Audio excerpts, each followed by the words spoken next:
Kung tayo ay namangha sa husay sa pag-awit ng Philippine National Police, magpapahuli ba sila sa pagpapamalas ng angking galing sa paggiling? Tayo'y sumabay sa bawat indak ng PNP Dance Group habang sila'y nagpapahiwatig ng mensaheng sa pagsasayaw ang mga kabataan ay hindi maligaw.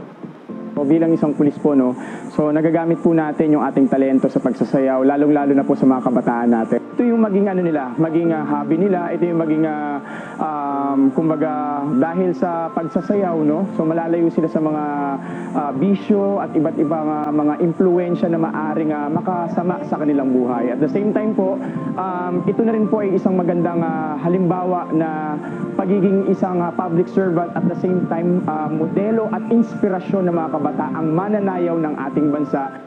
Ang team po ay madalas na naimbitahan ng iba't ibang TV networks po. Bukod doon, ang team din po ay nakapunta na sa iba't ibang lugar ng Pilipinas kasi usually po ini-invite po ng iba't ibang units or agencies.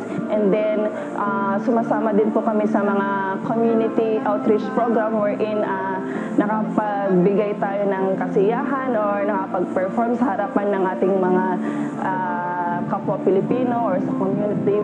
So again, let's pay our tribute to our heroes who have sacrificed and gave their life para po sa ating freedom. So ipinagbubunyi po natin ngayon ang araw ng kalayaan.